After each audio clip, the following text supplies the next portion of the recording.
오늘이 우리가 요한복음 묵상하는 마지막 날입니다. 끝났습니다. 이제 6년 후에 우리가 다시 묵상하게 될 텐데요. 지금 요한복음을 묵상하면서 빛이 세상에 오셨고, 빛이 어두움에 비춰졌고, 또 말씀이 육신이 되어서 이 땅에 오셨습니다. 그리고 십자가에서 다 이루었다라고 선언하시고, 또 부활하신 우리 주님을 보았습니다. 그리고 이제 요한복음 마지막에 기록된 말씀을 보면 예수님께서 실패한 제자를 다시 부르시고 회복시키시는 장면이 나옵니다. 너무나 의미심장한 그런 장면입니다. 너는 나를 따르라 라고 말씀하십니다. 먼저 15절 말씀을 보면 그들이 조반을 먹은 후에 예수께서 시몬 베드로에게 이르시되 요한의 아들 시몬아 내가 이 사람들보다 나를 더 사랑하느냐 하시니 이르되 주님 그러하나이다. 내가 주님을 사랑하는 줄 주님께서 아시나이다. 이르시되 내 어린 양을 먹이라. 자, 예수님께서 이렇게 베드로에게 세 번이나 물으셨습니다. 내가 나를 사랑하느냐? 그리고 세 번의 질문이 있고 또 세 번의 대답이 있었습니다.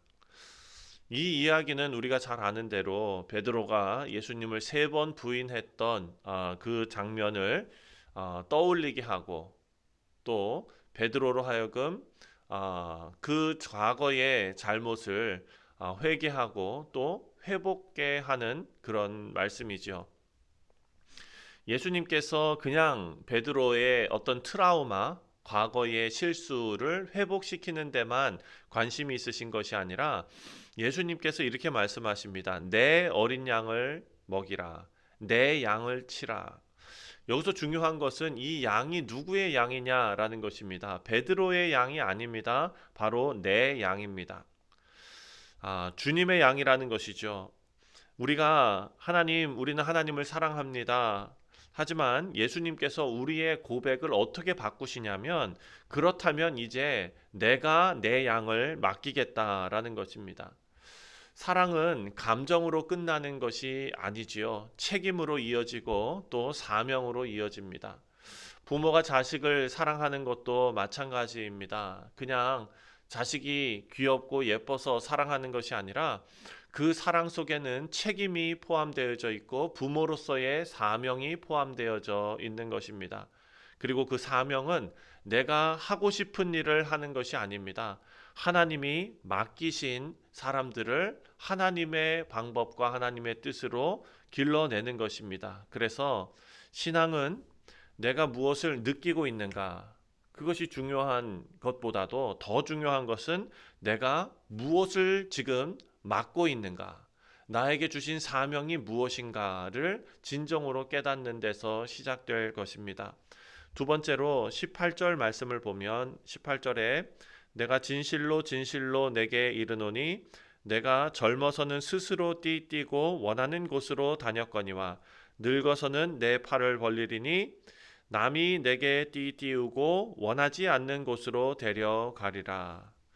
예수님께서 베드로의 미래에 대해서 말씀하십니다.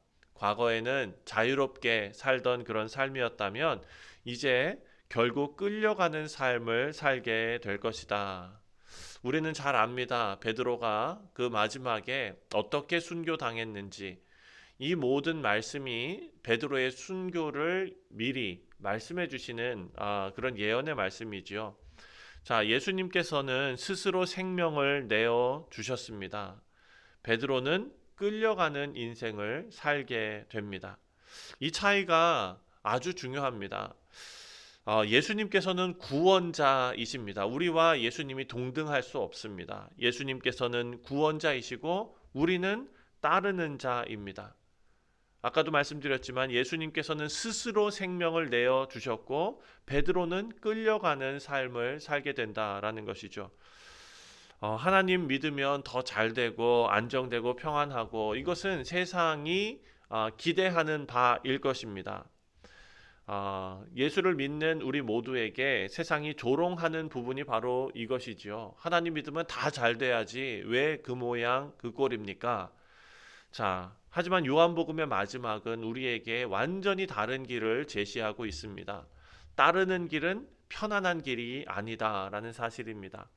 예수님께서 그 길을 이렇게 말씀하십니다. 19절 말씀에 이 말씀을 하심은 베드로가 어떠한 죽음으로 하나님께 영광을 돌릴 것을 가리키심이러라. 하나님께 영광을 돌릴 것을 가리키십니다. 그러니까 고난조차도 하나님을 드러내는 도구이다. 끌려가는 것조차도 하나님의 영광을 드러내는 도구가 된다라는 것이죠. 그래서 우리는 모두 순종의 삶, 제자의 삶을 살아갈 것인데 우리가 무언가를 얻을까에 초점을 맞출 것이 아니라 누구를 드러내는가의 문제다라는 것을 생각할 수 있습니다. 자, 마지막으로 21절 말씀을 보면 베드로가 이렇게 질문합니다. 이에 베드로가 그를 보고 예수께 여짜오되 주님 이 사람은 어떻게 되겠사옵나이까. 자, 베드로가 지금 다른 제자를 바라보고 있습니다. 그리고 그 제자를 바라보면서 예수님께 주님 이 사람은 어떻게 되겠습니까? 라고 물어봅니다. 우리도 그렇죠. 여기저기 비교하게 됩니다. 내가 신앙생활하는 것, 나의 인생, 나의 삶, 이것에 만족하고 하나님께서 주신 귀하고 복된 삶이다라고 생각하는 것보다 왜 나는 이런 길을 가게 될까? 왜 저 사람은 더 잘 되는 것 같을까? 그렇게 생각할 수가 있습니다. 그런데 예수님께서 이렇게 물어보는 베드로에게 22절에 답을 주시는데 예수께서 이르시되 내가 올 때까지 그를 머물게 하고자 할지라도 내게 무슨 상관이냐? 너는 나를 따르라 하시더라. 아멘.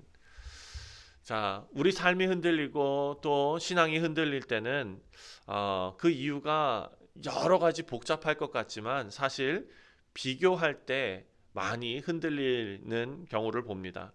하지만 예수님께서 오늘 우리에게 분명하게 말씀하십니다. 우리의 시선을 바꿔주시는데 다른 사람을 바라보고 비교할 것이 아니라 나를 보라. 다시 말씀드리면 예수님을 바라보라 라는 것이죠. 다른 길을 바라보고 혼란스러워하지 말고 너의 길을 가라. 예수님께서 보여주신 순종의 길을 가라 라고 말씀하십니다. 그래서 요한복음 이 마지막에 예수님께서는 너는 나를 따르라 라고 가장 단순하지만 가장 깊은 부르심으로 우리를 초대하십니다. 우리 사랑하는 성도님들, 요한복음이 이렇게 끝납니다. 우리가 요한복음을 묵상하면서 수많은 기적과 그리고 수많은 그런 깊은 말씀들과 또 예수님의 영광스러운 장면들, 이런 장면들을 우리가 보았습니다. 그리고 그 마지막에 한 문장, 너는 나를 따르라 라는 예수님의 부르심이 우리에게 주어집니다. 우리는 많은 것을 배우고 싶어하고 알고 싶어하고 더 이해하고 싶어합니다. 하지만 예수님께서는요, 그 무엇보다도 너는 이제 나를 따르라 라고 그 모든 것을 요약하십니다. 결단이 아니고 이해가 아니고 우리는 순종입니다. 예수님께서 하신 그 길을 우리도 걸어가는 것입니다. 지금 이 부르심에 우리가 어떻게 반응하고 있는지 우리 자신을 되돌아보며 요한복음이 우리에게 주는 또 하나님의 말씀이 우리에게 주는 그 유익이 우리 모두와 함께 하시기를 주님의 이름으로 축원드립니다. 기도하겠습니다. 하나님 아버지, 요한복음을 통해 예수님을 보게 하시니 감사합니다. 그리고 예수님의 십자가와 사랑을 알게 하시니 또한 감사를 드립니다. 오늘 말씀을 통해 우리가 단순히 그냥 아는 자로 머물지 않게 하시고 주님을 따르는 자로 살아가게 하여 주시옵소서. 우리 예수님만 바라보며 각자의 길을 끝까지 걸어가는 믿음의 권속들 다 되게 하여 주시고 또 우리가 어떤 길을 걸어가든지 그 길을 통해서 하나님께 영광이 되는 귀하고 복된 우리 성도들 다 되게 하여 주옵소서. 감사드리오며 예수님의 이름으로 기도하옵나이다. 아멘. 하늘에 계신 우리 아버지여